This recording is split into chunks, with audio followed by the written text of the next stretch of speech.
Opinion Nation, why do racists feel so free to express hate? I'm talking about people like this man in New York City, caught on video, ranting at workers at a Fresh Kitchen restaurant because they were speaking Spanish. Your staff is speaking Spanish to customers when they should be speaking. Very violent. I mean, sometimes they do. Every person I listen to, he's spoken, she's speaking it, is America.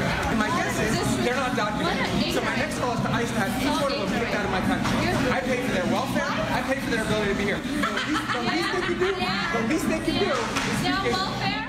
Such an ignorant. You're running a place in Midtown Manhattan. Your staff should be speaking English, not Spanish. This isn't the first racist rant that's gone viral. On Friday, a Muslim woman was buying coffee in California when this happened. I said, is this Halloween or something? Why did you say that? Why would I? Why wouldn't I? Why would you say that? Because I want to. Why? What's wrong with me? I don't know. What you tell me what's wrong with you.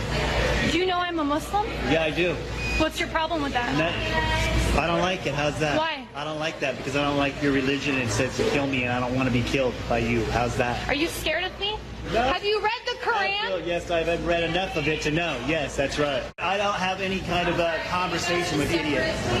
You are committing hate speech. You are committing hate speech against me.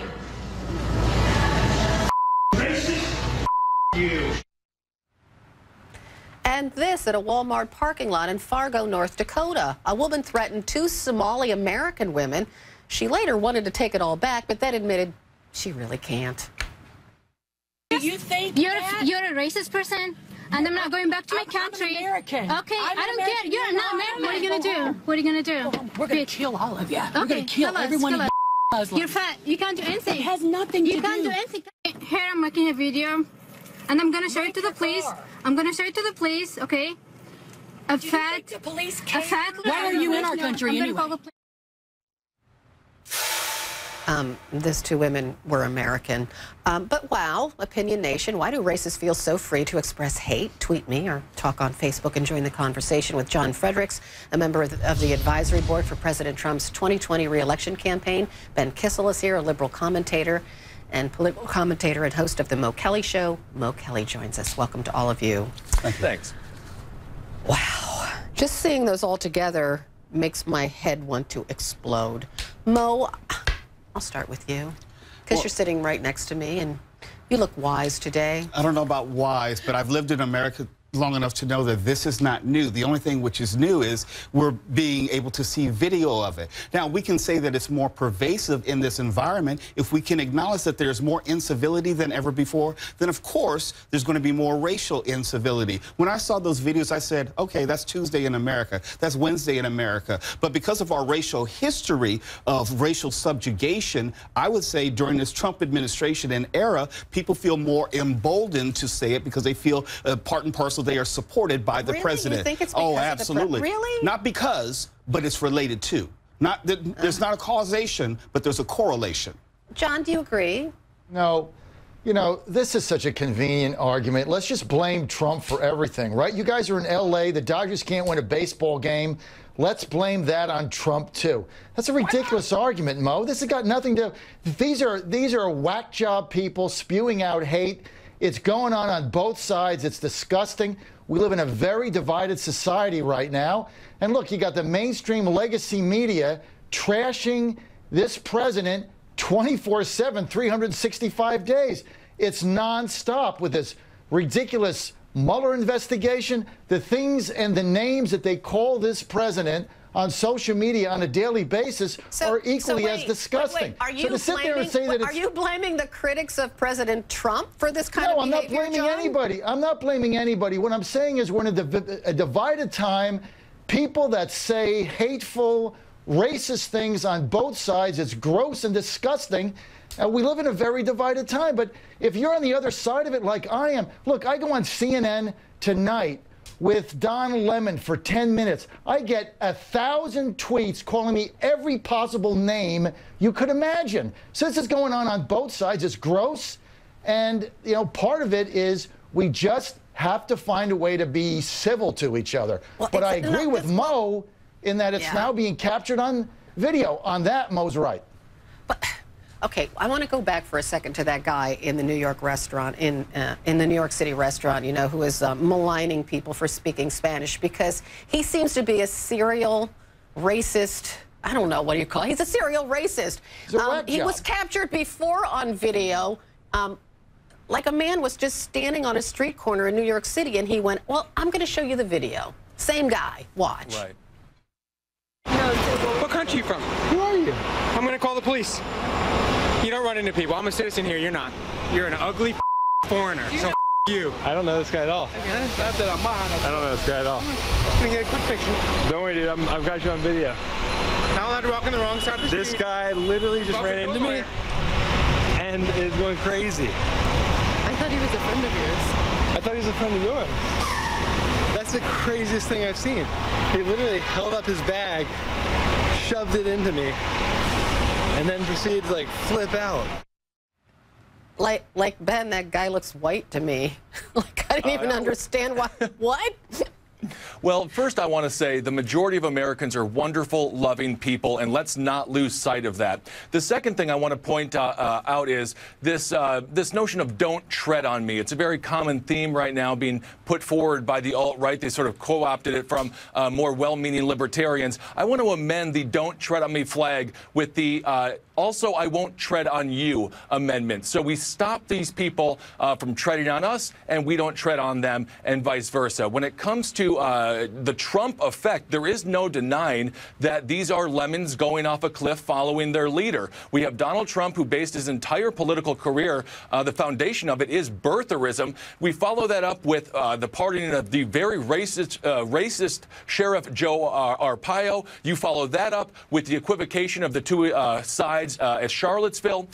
You follow that up with the fact that he began his political campaign demeaning and disparaging and maligning Mexicans, not MS-13, which now he has pivoted to MS-13, calling them animals and saying it's okay, that's a gang, but in reality, that is a massive dog whistle to that base that follows people like David Duke. That MS-13 thing up where President Trump called them animals, we do have that bite, because I'd like to ask John about that, so let's play it.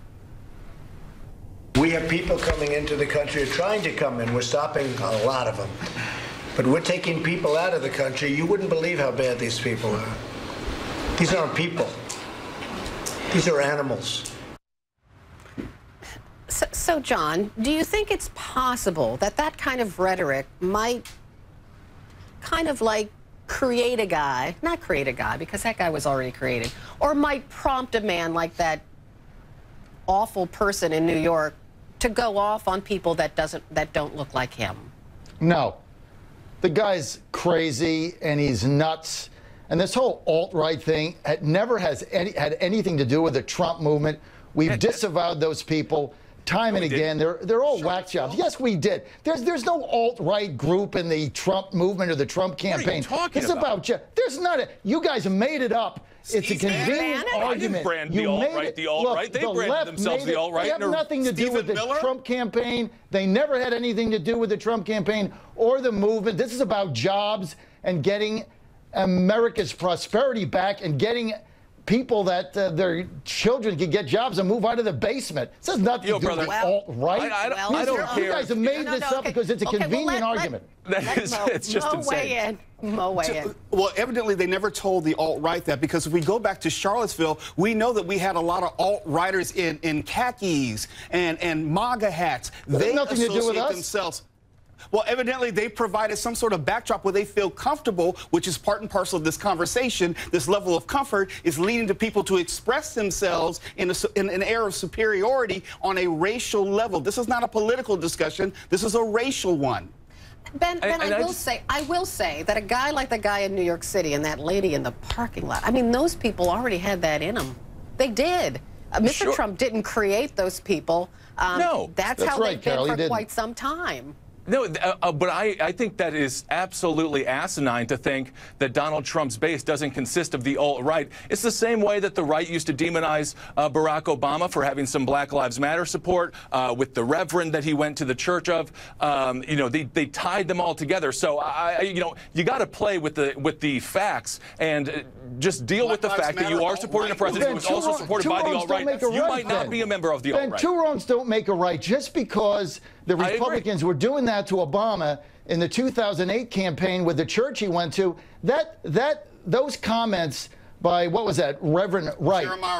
Jeremiah Wright. That reflected 1/1,000,000% of black America at the time. The guy was equally crazy. So to be, two wrongs don't make a right. That's my point. Anybody can put a hat on and say they're with the Trump campaign, just like anybody can put a Clinton hat on and say they're with the other people. Sure, that's not reflective of them. You've got communists that voted for Clinton, Antifa that voted for Clinton. You know, we had rallies where they were beating us up. They voted for Clinton. It just, look, it has nothing to do with either of these two movements, and especially the president's got nothing to do with this. All you guys want to do is take everything that happens bad and say, oh, it's Trump's fault. It's a convenient, ridiculous argument. Okay, so let's move away from that argument and talk about solutions, right? I don't know what should be done to that guy in New York, because he's intent on terrorizing people on the street for no apparent reason. Well, I don't know why. I don't know how to stop such things. So how does America deal with that? Oh, go ahead, Ben. It's because we live in a niche market society. Your Instagram, your Twitter, if you can get a niche market cornered, so he has, let's say there's 10 million people who believe the way that he does when it comes to Hispanic people individuals working at a salad restaurant. He will get that people, he will get those 10 million people, and that's all that he needs. He can monetize it and make a nice living off of it. This is what the problem is right here. These phones, that social media, put these down, and we have to have conversations like we're having here.